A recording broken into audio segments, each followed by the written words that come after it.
Welcome back, my friends. In the last video, we have given a question for numerical problem. That question is here. A wave moves a distance of 8 meter in 0.05 second. First part wants to find the velocity of the wave.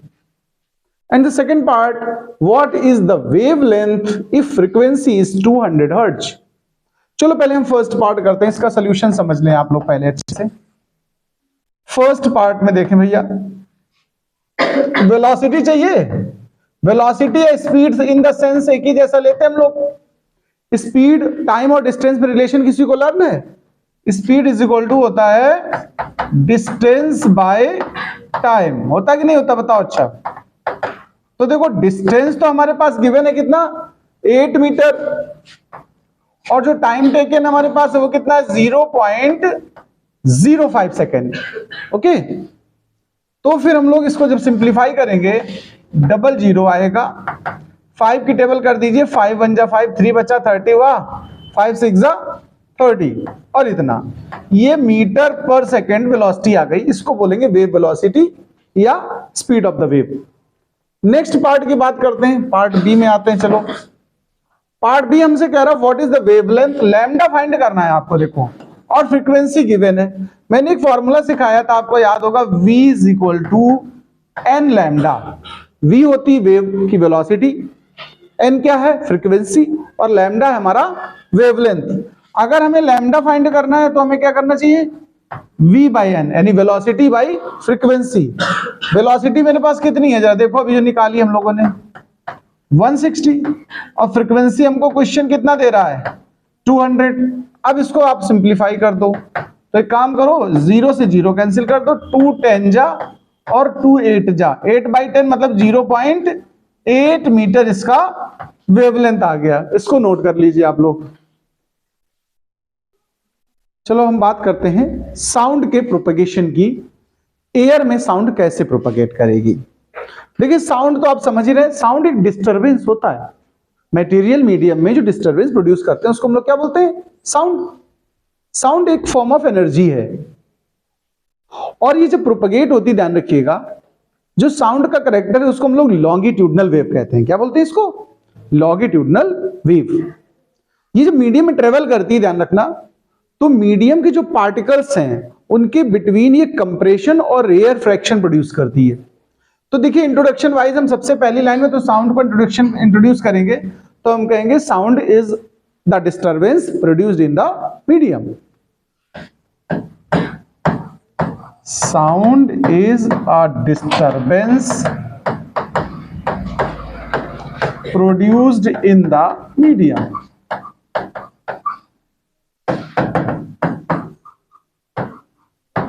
In the medium, ये तो sound हो गया।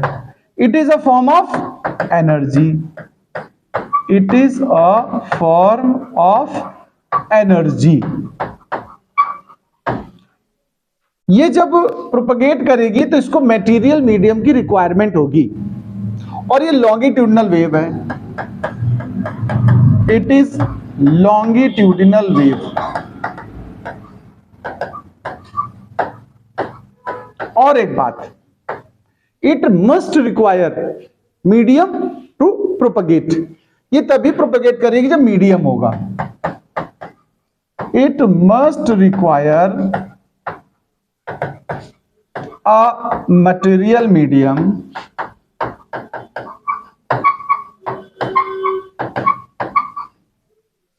To propagate. बहुत आराम से समझिएगा, हम sound का पूरा जितना होगा मैक्सिमम बातें यहां पर समझा देंगे। अगर मीडियम ना हो, वैक्यूम हो जैसे, तो क्या साउंड प्रोपगेट करती है? बताओ भाई, वैक्यूम में प्रोपगेशन नहीं होता है। हम कह सकते हैं no propagation of sound possible, no propagation of sound is possible inside vacuum. एक और बात बता दें आपको, अच्छा, वैक्यूम की स्पेलिंग जरूर ध्यान रखिएगा बच्चा लोग। वो लोग डबल सी लगा देते हैं, ठीक है, डबल यू रहेगा, ये मोस्ट प्रोबेबल एरर रहती है। अब हम बात करते हैं कि जो साउंड है ना, तो साउंड की स्पीड अगर हम बात करें कभी रूम टेम्परेचर पर, प्रैक्टिकल स्पीड या 0 डिग्री सेल्सियस के लिए हम बात कर रहे हैं, तो लगभग 331 मीटर पर सेकंड होती है। Speed of sound is about 331 metre per second at 0 degree Celsius.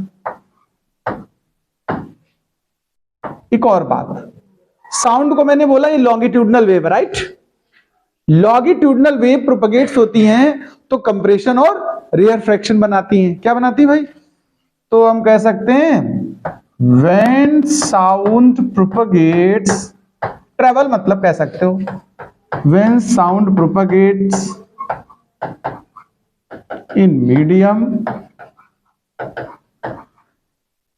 it produces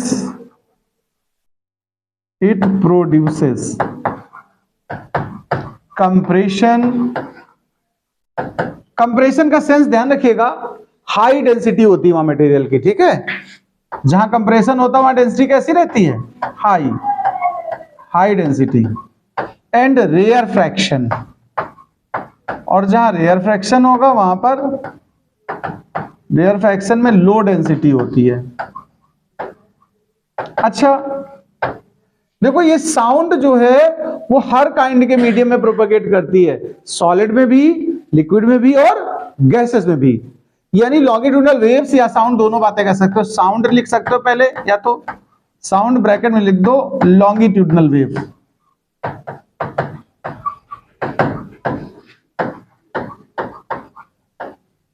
can propagate in all mediums, that is solid, liquid and gas। अच्छा एक बात सुनना, जो स्पीड की वैल्यू है ध्यान रखिएगा, इसकी सॉलिड में सबसे ज्यादा होती है साउंड की, लिक्विड के इनसाइड उससे लेस, और सबसे कम कहां होती है? गैस मीडियम में। जैसे मैं एक एग्जांपल के लिए बता दूं आपको, अगर एक रेलवे ट्रैक है, क्या है ये, यहां पर अगर साउंड प्रोड्यूस किया जाए रेलवे ट्रैक में, और थोड़ी दूर अगर आप ईयर लगा के सुने इस जगह पर, तो आपको दो मीडियम से आती हुई साउंड मिलेगी। एक तो रेलवे ट्रैक से आती, यानी मेटल से जो पटरी बिछी है लोहे की, और एक एयर से होकर आएगी साउंड। देखो दो साउंड आएंगे आपके पास, एक साउंड का प्रोपगेशन किधर से हुआ? बाय एयर, और दूसरा प्रोपगेशन कैसा हुआ? By metal. हुआ कि नहीं हुआ? बताओ कौन सी पहले आएगी आपके पास, पता है? कौन सी साउंड पहले सुनाई पड़ेगी? मेटल वाली। कौन सी? क्योंकि सॉलिड में स्पीड ज्यादा होती है और मेटल में स्पीड कम होती है। तो हम कह सकते हैं व्हेन वी लिसन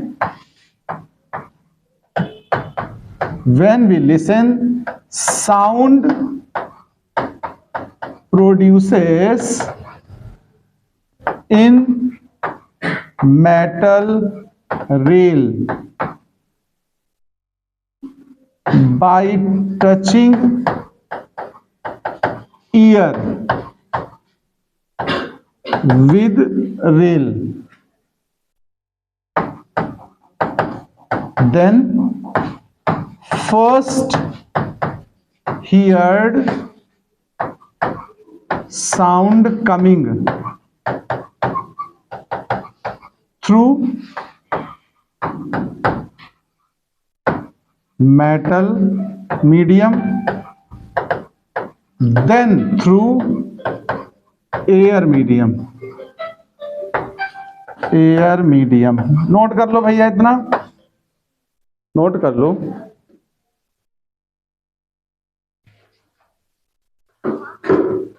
और कुछ फैक्टर्स की हम बात कर लेते हैं। जैसे कहने का मतलब एक और समझ लीजिए, साउंड के और कुछ कैरेक्टर्स की हम बात करते हैं। जैसे आपने कभी थंडर स्टॉर्म देखा हो, सुना हो?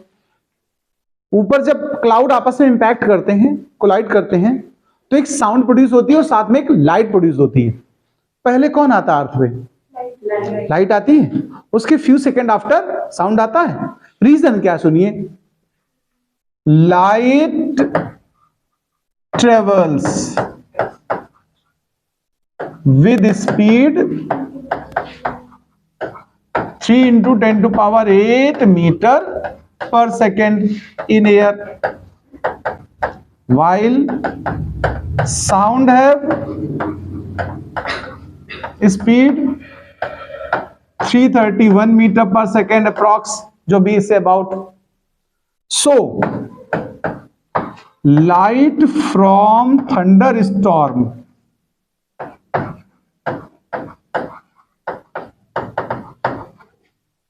reaches us first, then sound. Okay अच्छा, एक और बहुत स्पेशल पॉइंट बता देता हूं। जैसे मैंने 0 डिग्री सेल्सियस के लिए आपको बताया है कि इसकी जो स्पीड होती है 331 होती है। अगर टेम्परेचर 0 से 1 डिग्री और बड़ा हो जाए तो स्पीड बढ़ेगी, और कितनी बढ़ेगी इसके लिए मैं फैक्टर बताता हूं। हर 1 डिग्री रेज करने पर जो होती है 0.61 मीटर पर सेकंड रेज होती है। तो देखो, speed of sound increases, speed of sound increases by 0.61 metre per second for each degree Celsius increase in temperature. Increase in temperature, यानी टेम्परेचर इंक्रीज करने पे साउंड की स्पीड इंक्रीज होती है। और कितने टाइम्स इंक्रीज होती है? 0.61। जैसे मैं एग्जांपल के लिए सपोज करो 10 डिग्री सेल्सियस पर स्पीड पता करना चाहता हूं। 0 के लिए हमने क्या बोलती? 331। और अगर 10 डिग्री टेम्परेचर रूम का इस समय, तो 6.61 में 10 से मल्टीप्लाई करो तो कितना आएगा? 6.1। तो फिर आपकी स्पीड कितनी बन जाएगी? इतनी बन जाएगी, यानी 337.1 मीटर पर सेकेंड। 20 डिग्री बढ़ाना हो तो 20 से मल्टीप्लाई कर लो 61 में। अगर टेम्परेचर रूम का आपका 20 डिग्री सेल्सियस है जैसे एग्जांपल के लिए, तो इसका डबल ऐड होगा, इसमें 12.2 आ जाएगा यहां पर ऐड होके। तो कितना बनेगा देखो भाई, अप्रोक्स में इतने मीटर पर सेकेंड। तो जैसा टेम्परेचर रेज होगा, अगर कभी कहीं नीड पड़े तो आप ऐसे कर सकते हो कि नहीं कर सकते हो? बताओ, ये भी नोट कर लो पॉइंट्स। देखिए, हम बात करते हैं सुपरसोनिक स्पीड की। आपने शायद सुना हो सुपरसोनिक वर्ड, सुना किसी ने? जो जेट प्लेन्स होते हैं, मिसाइल्स होती हैं, आपने सुना होगा फाइटर प्लेन वगैरह, बहुत हाई स्पीड से चलते कि नहीं? यानी वो स्पीड या व्हीकल्स जिनकी स्पीड साउंड से ग्रेटर हो, तो हम उसे क्या बोलेंगे? सुपरसोनिक।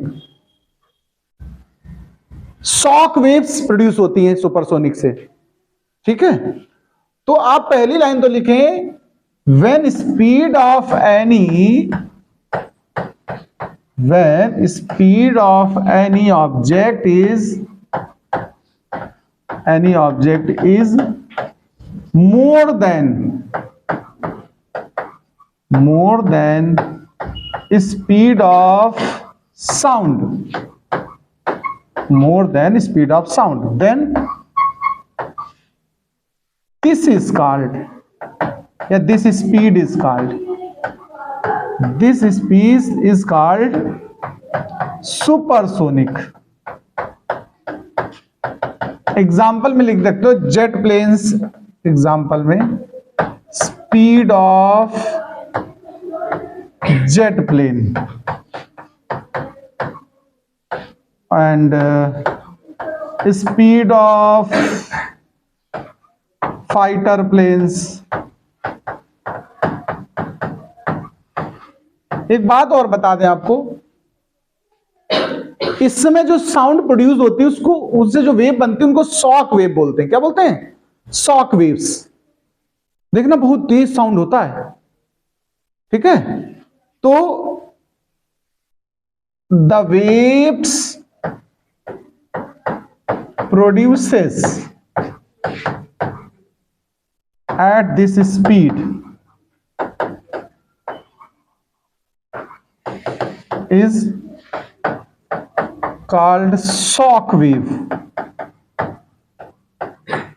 नोट करें भाई,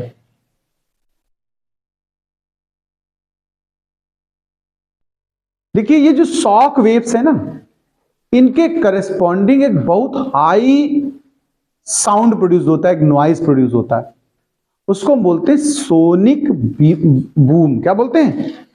हम कह सकते हैं the loud sound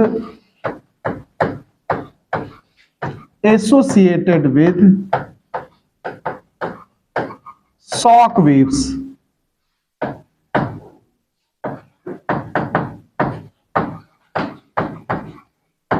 is called sonic boom. ये वर्ड यहां पर नोट करना है तुम्हें, नोट करिए.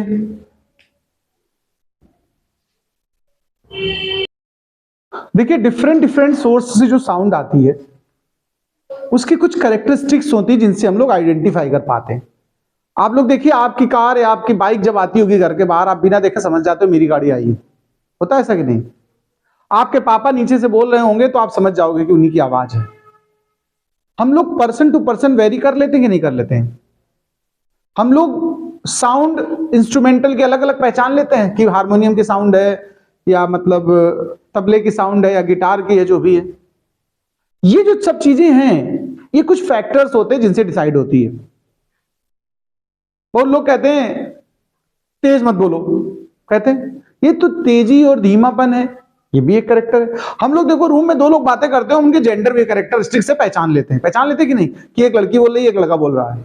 मोस्टली ऐसा होता है. कभी कभी कंफ्यूजन हो सकता है, अलग बात है, नहीं तो ज्यादातर हम लोग इस चीज को जज कर लेते कि नहीं. जो ये फैक्टर्स हैं जो इस सब डिफरेंशिएट करते हैं इन चीजों को, उनको हम कैरेक्टरिस्टिक्स कहते हैं. यानी हम टॉपिक पढ़ने वाले हैं characteristics of sound. The factors which differentiate the sound coming from different source are, देखिए टोटल 3 फैक्टर हैं, मैं उनको डिटेल में बताऊंगा. एक फैक्टर होता है, पहला फैक्टर है पिच. सेकेंड फैक्टर होती है लाउडनेस और थर्ड फैक्टर होता है क्वालिटी. आइए एक एक फैक्टर को अच्छे से समझते हैं. क्वालिटी सबसे पहला हम आपको डिटेल में समझाने वाले हैं पिच के बारे में. पिच क्या है सुनिए. पिच हमें यह बताती है कि कोई आवाज ग्रेव है या श्रिल है. श्रिल और ग्रेव समझते हैं आप? पतली और मोटी आवाज. लड़कियों की आवाज कैसी मानी गई बताओ? पतली मानी गई, श्रिल मानी गई. और बॉयज की ग्रेव यानी कि वो भारी मोटी आवाज. ध्यान रखना, जो श्रिल साउंड है यानी कि पतली आवाज है उसकी फ्रीक्वेंसी हाई होती है और जो मोटी आवाज उनकी फ्रीक्वेंसी लो होती है. यानी लड़कियां हमेशा हाई फ्रीक्वेंसी से बात करती हैं. बच्चों की भी हाई फ्रीक्वेंसी होती है एज कंपेयर टू बड़े लोगों से. अब सुनो, हाई फ्रीक्वेंसी किसकी किसकी होती है? बकरियों की, मच्छरों की, इनकी सबकी फ्रीक्वेंसी कैसी है? हाई यानी हाई पिच होती है. शेर की दाढ़ लेकिन कैसी है? लो पिच यानी ग्रेव है. ठीक है, तो इसलिए पुरुषों की आवाज भी ग्रेव होती है. ठीक है, तो ये समझ गया कैरेक्टर पहला. तो हम कह सकते हैं the frequency of sound tell about pitch. High frequency means high pitch, low frequency mean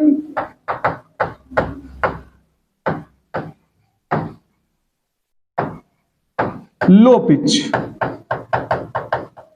यानी अगर फ्रीक्वेंसी ज्यादा है तो पिच भी हाई होगी, फ्रीक्वेंसी लेस है तो पिच लेस रहेगी. अब हम इसी में बता देते हैं, एग्जांपल लिख दो.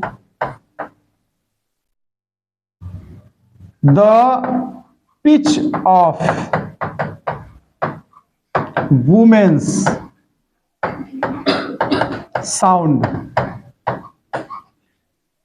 Is high pitched, that is shrill sound.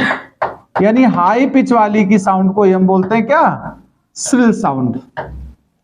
और हम कह सकते हैं the pitch of men's sound is low pitched, that is grave sound। ये तो हमने थोड़ा पिच का इंट्रोडक्शन करा दिया। सेकेंड हमारा जो कैरेक्टरिस्टिक है वो है लाउडनेस। देखो जो पिच है अगर देखा जाए तो सोर्स की क्वालिटी है। पिच किसकी क्वालिटी है? बोलने वाले पर डिपेंड करता है, सुनने वाले तो नहीं। हम सुनना चाहें तुम्हारी मोटी आवाज तो क्या हम सुन पाएंगे? जैसी बोलोगे वैसे तो सुनेंगे। लेकिन लाउडनेस क्या है? ये दोनों पर डिपेंड करता है। लाउडनेस मतलब तेज और धीमी आवाज से मतलब है हमारा। हम धीमे बोले तो तुम्हें धीमे सुनाई पड़ेगा, मेरा कैरेक्टर हुआ। हम तेज बोले तो आपको तेज सुनाई पड़ेगा। लेकिन ऐसा जरूरी नहीं है कि हम बोले तेज तो ही तुम तेज सुनो। तुम दूर खड़े हो कहीं, मैं तेज बोलूंगा तब भी धीमा सुनाई देगा, होगा कि नहीं बताओ? अच्छा, ज्यादा क्लोजर हो गए, कान में एकदम बोल देंगे कू, तो तुम्हें तेज सुनाई पड़ेगा। एक और बात, कान ही खराब हो तुम्हारा तो मैं तेज बोलूंगा तब भी धीमे सुनाई पड़ेगा। यानी ये दोनों का कैरेक्टर है, सोर्स का भी और ऑब्जर्वर का भी। ठीक है, लाउडनेस। तो हम कह सकते हैं the energy of sound reaches at our ear from source tells about loudness।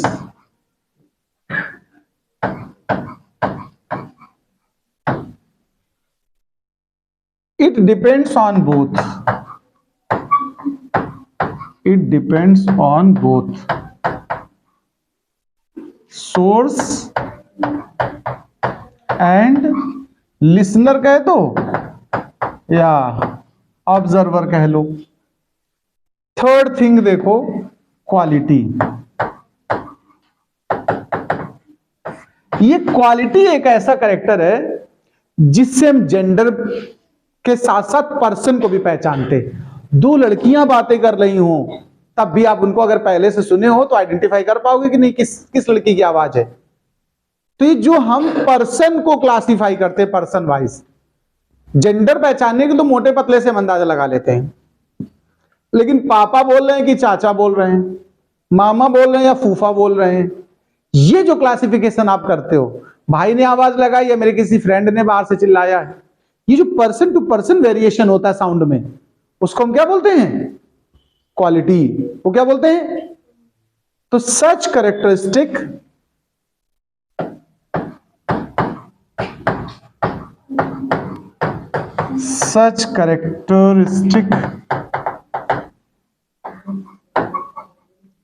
by which we able to recognize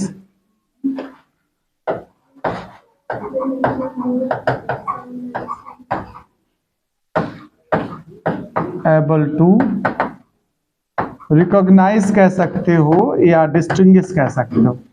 recognise any two or more persons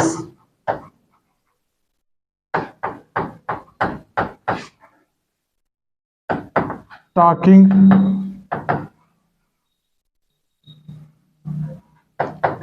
in any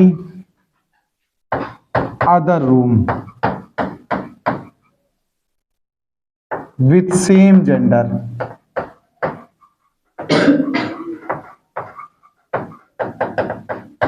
is called quality. Note कर लो इसको भाई, note कर लो इसको।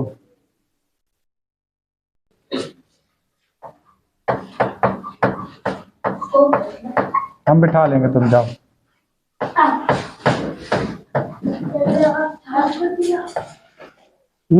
देखिए एक और हम यहां पर टॉपिक डिस्कस करेंगे आपके साथ, range of frequency of sound.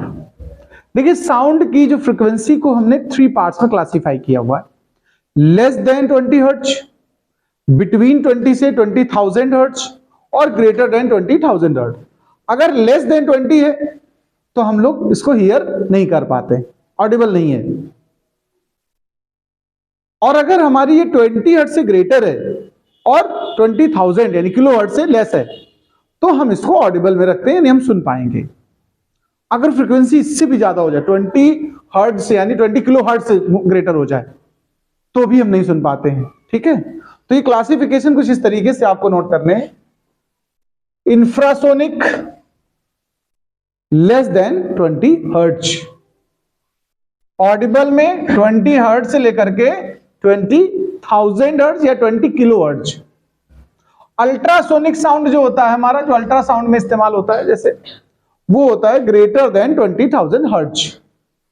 कौन प्रोड्यूस कर सकता है, जरा इस पे बात करो। सिंपल पेंडुलम एक्सपेरिमेंट में जो अगर कैलकुलेट किया जाए तो फ्रीक्वेंसी लेस देन आती है 20। अर्थक्वेक में भी इतनी साउंड होती है, वो भी हम सुन नहीं पाते हैं, लेकिन कुछ बर्ड्स वगैरह सुन लेती हैं।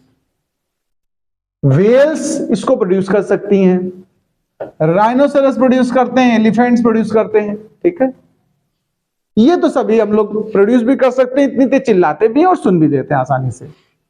ये जो है ये बैट्स, डॉल्फिन्स, रैट्स ये प्रोड्यूस करते हैं। ठीक है, फ्रीक्वेंसी के बाद जो लाउडनेस सिखाया है, लाउडनेस की यूनिट को हम डेसिबल में पढ़ते हैं। किसमें पढ़ते हैं, ये मैंने डीबी लिखा यहां पर, ये यूनिट ऑफ लाउडनेस है, ध्यान रखना, डेसिबल। अगर बहुत धीमी बातें कर रहे हो आप, मर्मरिंग कह सकते हो, वेस्परिंग कह सकते हो, तो 20 डेसिबल होता है, फेंट साउंड बोलते हैं इसको। लेकिन अगर हम सिंपल बातचीत कर रहे हैं, जैसे कमरे में बैठ के मम्मी तुम्हारी मौसी से बातें कर रही हो या सहेलियां 4 बैठ के बातें करें, तो वो किस कैटेगरी में आएगा हमारा, नॉर्मल कन्वर्सेशन में। वो 40 हर्ट्ज से 60 तक मतलब डेसिबल तक होता है। ये मॉडरेट साउंड है, जैसे मैं पढ़ा रहा हूं तो 60 के आसपास तक पहुंच रहा है। इसके बाद लाउड म्यूजिक जो सुनते डीजे वीजे में 85 से ग्रेटर ही होता है, 100 के ऊपर तक पहुंचा देते हैं लोग डीजे बजाते बजाते। कभी देखो डीजे बहुत तेज हो तो कान दर्द होने लगता है, पेनफुल हो जाता है कि नहीं हो जाता है। बहुत आराम से सुनना चाहिए, है ना। एक ही बार भगवान ने कान दिया, दोबारा तो देने वाले नहीं कि फिर वो गाएं खराब होने के बाद। तो इसलिए प्लीज धीमा म्यूजिक सुने।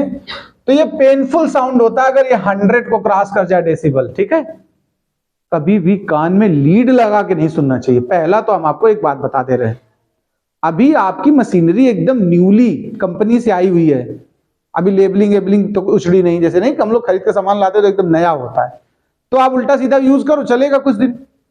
लेकिन जब थोड़ा पुराना होगा ना, तो अगर पहले आपने कायदे से यूज नहीं किया ना तो वो जल्दी खराब होगा। तो ये फिर बुढ़ापा में आप लोग बार बार कहोगे क्या कह रहे हो भैया, सुनाई नहीं पड़ रहा है।